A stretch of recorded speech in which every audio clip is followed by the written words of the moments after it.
Hey y'all, welcome back to my channel and welcome back to another meal prep / batch cooking video. These videos are intended to hopefully inspire and motivate you guys to keep your keto kitchen interesting and fun and not get in the same boring rut of eating the same thing over and over again. Because you can have so many variations on keto. So this week's meal prep, we are sporting two brand new recipes that are not going to disappoint you. So let's get in the kitchen. Let's get started. Like every single meal prep, we're going to start out with breakfast. This week I just went with simple, easy peasy eggs again. I'm loving just easy scrambled eggs. So I did take 14 eggs and toss them all in that bowl with 1/4 cup of heavy whipping cream. The heavy whipping cream makes them nice and fluffy and just so much better. And then, of course, you know I'm going in with the everything but the bagel seasoning. That is totally what I'm into right now. A little bit of salt as well as a little bit of pepper. Don't be shy with seasonings no matter what you're cooking. And I know I say that every meal prep, but it really is true. Your seasonings can either make or break a dish. Then I just go in with my whisk, make sure all the eggs are broken up, all the egg yolks, and I put avocado oil in the bottom of that pan. Dumped the egg mixture in there, and we are just scrambling as we cook, y'all. Scramble as you cook. But just make sure all your eggs are done. They are going to be so fluffy with that heavy whipping cream. This is such an easy dish to prepare ahead of time. It heats up well, and it has high protein, high fat because of the avocado oil, and it is delicious.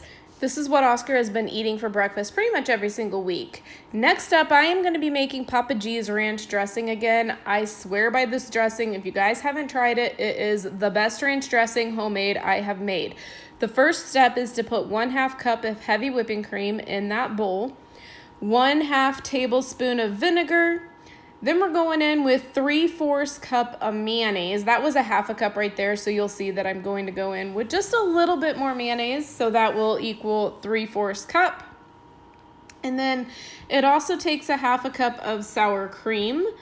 And the mixture of sour cream and mayonnaise, in my opinion, is delicious. I even do that with my tuna salads, chicken salads, and all that good stuff.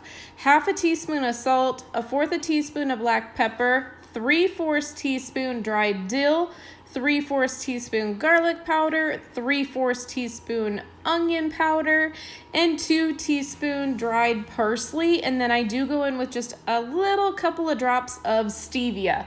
That little bit of sweetness really makes this ranch even better. Because at first I was like, putting stevia in ranch? Like, what the heck? Oh, no. Total game changer. It is delicious. So I used part of that ranch for a recipe, and then the other part of it went in that jar. So this is what I'm going to use part of that ranch for. We are going to be making some buffalo chicken salad. It is delicious. So not only do I put the ranch and the buffalo in there, but I also put some green chilies. Oh my goodness, if you guys haven't tried this, it is so good. I use 2 cans of that chicken.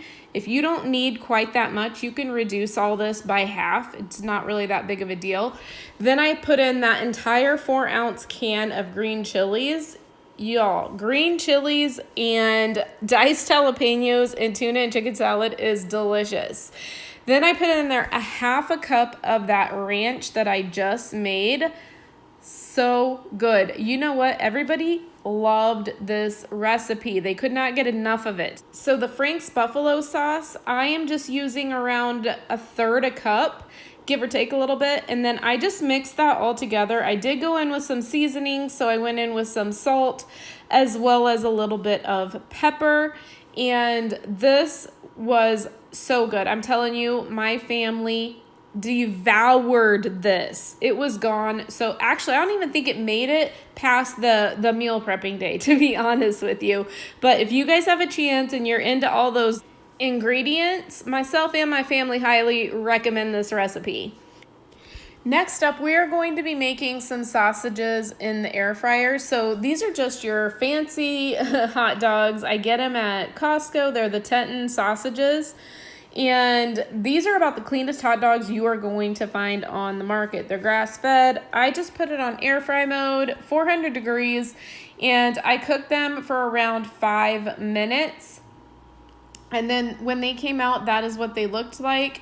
So perfect. They always come out so perfect in the air fryer. My entire family loves these hot dogs and sausages, and they like these sausages, these Tarantino sausages, even better than they like those fancy little hot dogs. But I'm going to do these the same way. I use 2 packs of the Teton, and I'm using 2 packs of these sausages because I do have a large family, and trust me, they will get eaten so fast. But it's the same concept, putting them on air fry, 400 degrees, but I do cook these a little bit longer. So I cook these for 8 minutes. Then I flip them over and I cook them for another 8 minutes. But that is how they turn out. So good, so delicious. I'm telling you, if you guys don't have an air fryer, it is the best investment. I love mine. Next up, that is 2 pounds of ground beef. So I'm making 2 different dishes with this ground beef. But it's just easier to cook all the ground beef at the same time, so that way, you know, you're not dirtying even more dishes. So the first dish I'm gonna make, this is a brand new dish. I've never made this before. The link to this recipe will be in the description box below. Like always, I did not follow the recipe to the T, but I took 1 pound of that ground beef, and that is 6 pieces of bacon. I did cook them slightly, not too much. You can cook them longer if you want them crispier, but I was going to use 3 packages of that cabbage. I ended up only using 2. I went in with probably around a half a cup to 3/4 cup of that beef bone broth. I did put in there a spoonful of garlic, and that is around probably 2 tablespoons of butter that I just let kind of melt in there. Butter, you guys. Butter makes everything better. Am I right? Am I right? So then I also went in with around a half a cup of heavy whipping cream. That didn't look like a half a cup, but I do go in a little bit later with a little bit more. I just kind of stirred that around, let that all cook together. That cabbage, as you see, really cooks down. So it looked like so much when I put it in the pan, but it does cook down, you guys. So then, of course, you're going to want to go with your seasoning. So I do go in with some salt. I always add pepper. Pepper has a lot of health benefits too, y'all. And then I went in with that Tony's Cajun seasoning. So good. You guys, that is so good. And then that is around 2 ounces of cream cheese. And, you know, as you see, I did go in with a little bit more heavy whipping cream, and I did add a little bit more of that Tony's seasoning. Mixed it up, let all those delicious flavors just soak in to each other, and that made an amazing dish. Last but not least, I am going to be making lazy girl lasagna. So that last 1 pound of ground beef, I did end up going in with around a cup to around a cup and a fourth of marinara sauce. I just used the Rayos. I did go in with some seasonings, so some salt, some pepper, some oregano, and I like to add seasonings even though the Rayos does have lots of seasonings in there. As you see, I did go in with just a little bit more Rayos. Probably when it was all said and done, it was probably around a cup and a fourth. And then I layered half of that meat mixture in the bottom of a 9 by 9 inch pan. I added some cottage cheese to the top of that, and then I layered cheese on top of the cottage cheese. And then I did the same thing with the second layer. As you can see, it's like lasagna minus the noodles because I didn't feel like making any kind of like keto noodles. So it is definitely a lazy girl lasagna. But lazy girl or not, I don't care. This dish is so good. And I personally am a cottage cheese girl. I like cottage cheese in my lasagna. To me, it is delicious. I'm going to bake that at 350 degrees. You just bake it long enough till your cheese is bubbling and a little bit golden brown. And look at that. Tell me that does not look spectacular. Really? Can you really tell me that? I don't think so. So next up, last but definitely not least, we are going to go in with dessert. And this dessert was bomb.